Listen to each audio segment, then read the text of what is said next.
मैं पाकिस्तान हूँ और आज मैं तुम्हें आज़ादी की मुबारकबाद देने नहीं आया। मैं आज तुमसे सिर्फ एक सवाल पूछने आया हूँ। क्या तुम्हें मेरी कीमत याद है? क्या तुम्हें याद है वो मंजर जब ये जमीन लहू से सींची गई थी? मुझे नक्शे पर एक लकीर खींचकर सस्ते में हासिल नहीं किया गया था। मेरे लिए माओ ने अपने जिगर के टुकड़े, अपने हंसते हुए बेटे कुर्बान किए थे।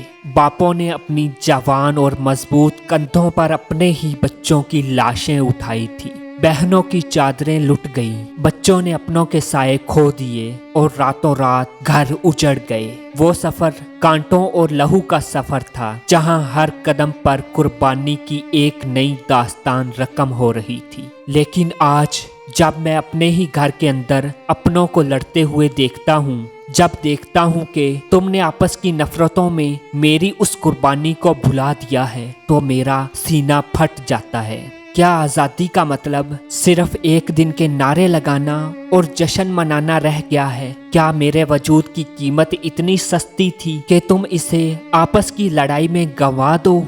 सोचो और अपने दिल से पूछो, क्या तुम इस अमन, इस आज़ादी और इस धरती की हिफाजत का हक अदा कर रहे हो? वक्त आ गया है कि हम नफरतें छोड़कर इस मुल्क को वही अजमत दें जिसके लिए हमारे बुजुर्गों ने जान दी थी। क्योंकि हम रहें या ना रहें, पाकिस्तान हमेशा रहना चाहिए। पाकिस्तान जिंदाबाद।